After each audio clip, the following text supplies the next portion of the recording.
after a good opening performance from Deshaun Watson. Yeah, Todd Monken, the head coach, has said all along that Watson would start the first preseason game, Shedeur Sanders would play the second half, and then they'd flip it for the second preseason game. So as of now, their plan is to start Shedeur Sanders Saturday at home against the Buffalo Bills, and then Deshaun Watson comes in and plays the second half. After that, my understanding is they would hope to have a decision on who starts week 1. Watson feels like the favorite based on everything we've heard throughout the summer, throughout training camp, and the way he played on, what was it, Saturday?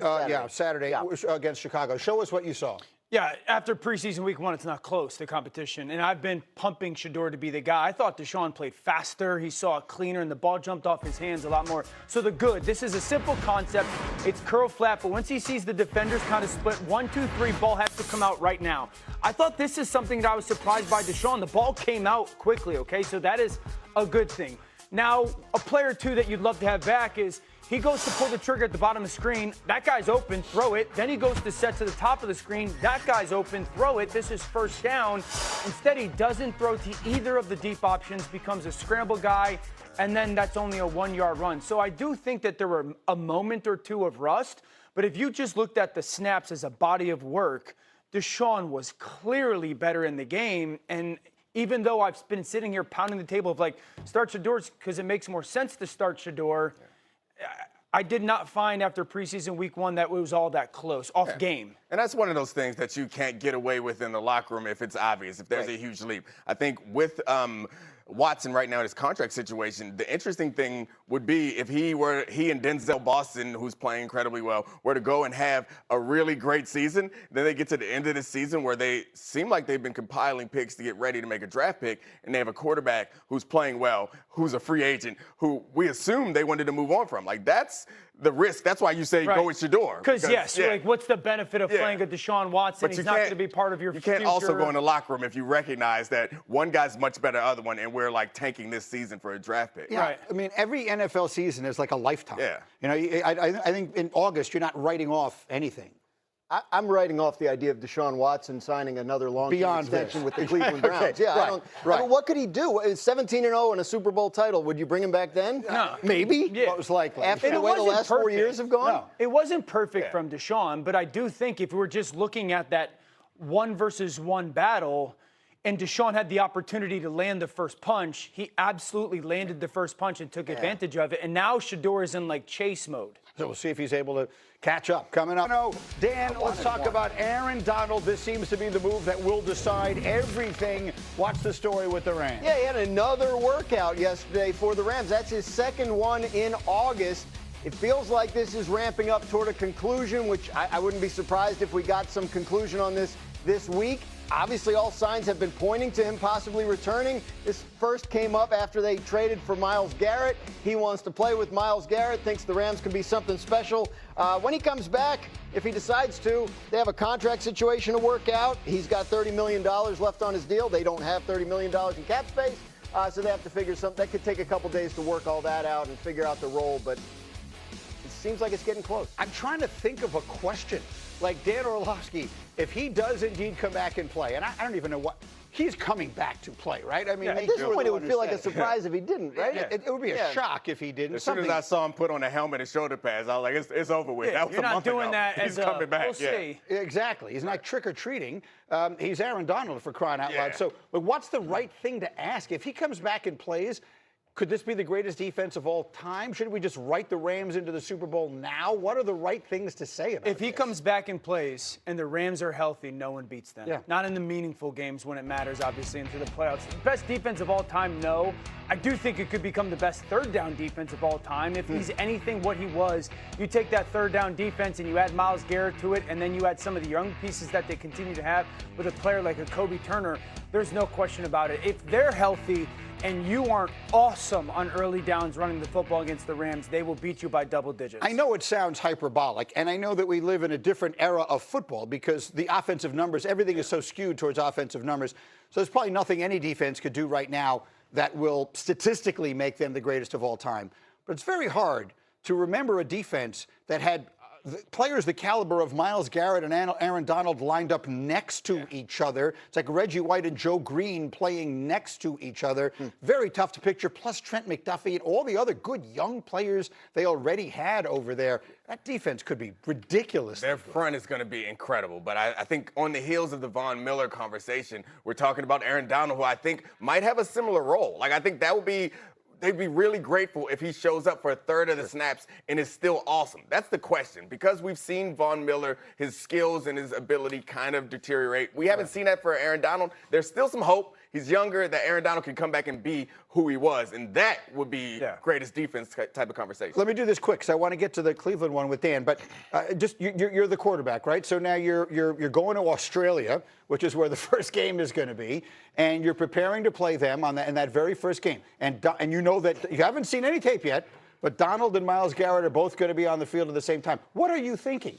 Get the ball in my hands in less than 2 seconds. Yeah, right? You know, and on 3rd and 6+, just check the ball down. We're going to punt. You know, the likelihood of you having consistent success and not turning the ball over, hurting your team is just so unlikely. So for Brock Purdy in San Francisco, if that's the case, it is get the ball out, make them run. When I was at their camp, I was talking to Kevin Dotson, one of their offensive linemen. He was talking about Garrett, and he said, even in practice, we break the huddle, the first thing we see is, where is he? Yeah. There's not many players in the league where you adjust the way you're blocking because of one guy. And I said, well, who else is like that? And he said, AD. Yeah, exactly. They'd have to take Myles Garrett out in Cleveland at times in order to actually get work done. Because we're not going to see that guy. Right. You're ruining our. So this locker room should have that mindset that you want to start. That's why we show up each and every day. This is the most important thing I have to do in my life. Good news.